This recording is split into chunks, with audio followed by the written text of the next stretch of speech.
Dans l'islam, les chiens sont considérés comme des créatures spéciales et il y a des enseignements spécifiques sur la manière de les traiter.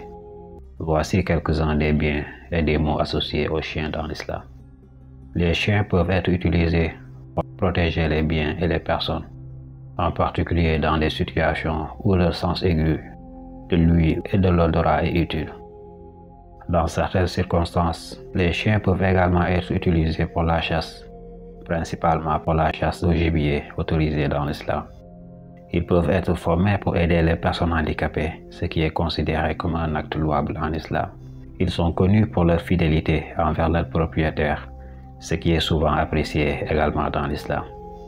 Selon certaines écoles de pensée islamique, les chiens sont considérés comme impurs, ce qui signifie que leur contact nécessite un nettoyage rituel avant de pouvoir effectuer des prières ou entrer dans certaines zones sacrées. Le compagnon Abdallah ibn Mughaffal a rapporté que le prophète alayhi salam a ordonné de tuer tous les chiens. Ensuite, il a donné son accord pour épargner le chien de chasse et le chien du berger et il a ajouté: quand un chien se met à laper dans le récipient de l'un d'entre vous, il doit laver ce récipient 7 fois et utiliser de la terre lors du 8e lavage. Garder les chiens à la maison comme animaux de compagnie, sans raison valable, est découragé dans certains hadiths.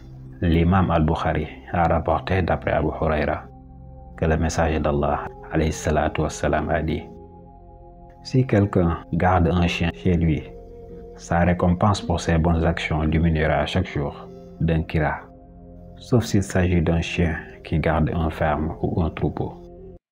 Abu Huraira rapporta également dans une autre version de ce hadith: sauf s'il s'agit d'un chien qui garde des moutons, d'une ferme ou d'un chien de chasse. Il est interdit d'avoir des chiens dans la maison pour des raisons autres que la garde, la chasse ou le travail agricole. Selon certaines interprétations islamiques, ces animaux peuvent présenter des dangers pour la santé publique s'ils ne sont pas correctement pris en charge et contrôlés, ce qui peut être considéré comme un aspect négatif dans certaines situations. Il est important de noter que les perspectives sur les chiens peuvent varier selon les différentes écoles de pensée islamiques et les interprétations individuelles des textes religieux. Les chats occupent une place spéciale dans l'islam, offrant une variété d'utilités et de bienfaits qui sont reconnus et appréciés dans la tradition musulmane. Tout d'abord, leur capacité à chasser les nuisibles, tels que les souris et les insectes, est hautement valorisée, contribuant ainsi à maintenir les maisons et les environnements propres, conformément aux enseignements islamiques sur l'hygiène et la propreté. De plus, leur nature propre et leurs habitudes de se toiletter régulièrement renforcent cette idée d'hygiène, ce qui est particulièrement important dans la vie quotidienne des musulmans. Les chats sont réputés pour leur intelligence remarquable, une caractéristique qui fascine et intrigue depuis des siècles.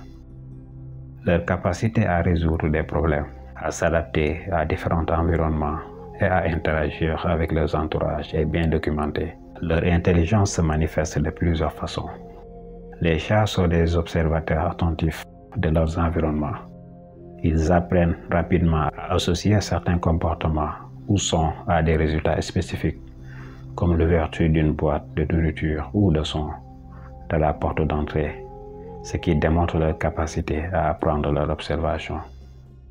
Les chats font preuve d'une grande ingéniosité pour résoudre les problèmes. Ils peuvent utiliser des stratégies innovantes pour atteindre leurs objectifs, que ce soit pour accéder à un endroit élevé, attraper une proie ou trouver un abri confortable. Les chats utilisent une gamme complexe de signaux corporels et vocaux pour communiquer avec les humains et les autres animaux. Leur miaulement, ronronnement, posture et expression faciale sont autant de moyens pour lesquels ils expriment leurs besoins, leurs émotions et leurs intentions. Ils sont capables de s'adapter à différents environnements et situations. Leur agilité mentale leur permet de s'ajuster rapidement à de nouvelles circonstances et de trouver des solutions efficaces face à des défis variés. Les chats offrent également un soutien émotionnel apportant de la compagnie et du réconfort à leurs propriétaires.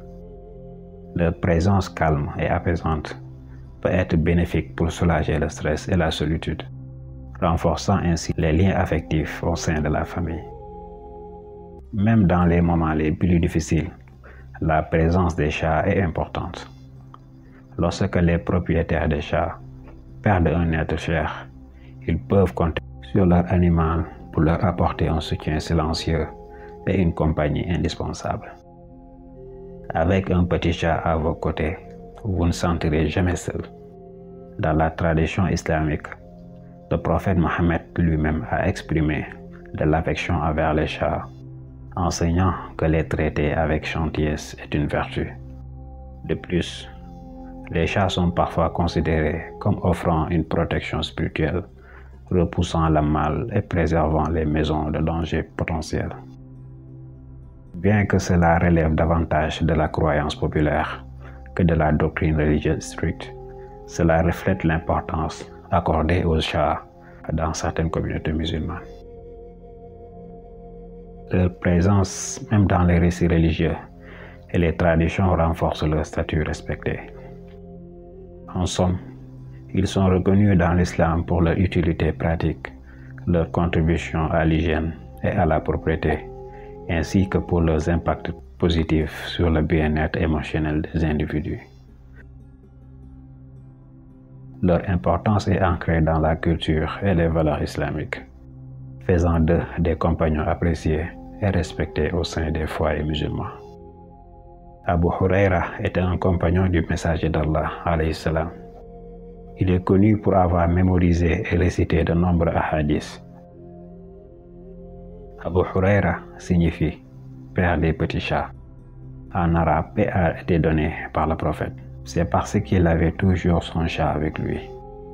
C'est donc la preuve que les chats sont des compagnons acceptables et ne sont pas impurs aux yeux de la sunna. En effet, le messager d'Allah n'aurait jamais toléré aucun acte répréhensible de la part de ses compagnons, qu'Allah les agrée. Même si l'islam est tolérant envers les animaux, en particulier les chats, tous les croyants ont l'obligation d'être gentils avec les animaux. Il est strictement interdit de nuire aux animaux. C'est le péché dont les musulmans seront accusés le jour de la résurrection. De plus, la menace est si grande que les hadiths suivants a été trouvé dans la sunna du messager d'Allah, alayhi salam. Une femme qui gardait un chat jusqu'à ce qu'il meure était punie. Elle est allée en enfer pour cela. En fait, elle ne l'a ni abreuvé ni nourri pendant qu'ils étaient en prison. Dans un autre hadith, alors qu'un chien tournait autour du puits, mourant de soif, une prostituée parmi les prostituées du peuple des enfants d'Israël a vu le chien, lui a enlevé ses chaussures et lui a donné à boire. Allah a pardonné ses péchés à cause de ses actes. Dans l'ensemble, bien que les chiens soient souvent plus discutés dans la jurisprudence islamique, les chats sont également considérés positivement dans l'islam en raison de leurs diverses utilités et de leurs bienfaits. En islam, un chat est un animal qui peut être pris comme un animal de compagnie, à condition que son propriétaire en prenne soin et ne lui fasse pas de mal. Le culte d'Allah Tout-Puissant est accompli dans le respect et l'observance du Coran et de la Sunna.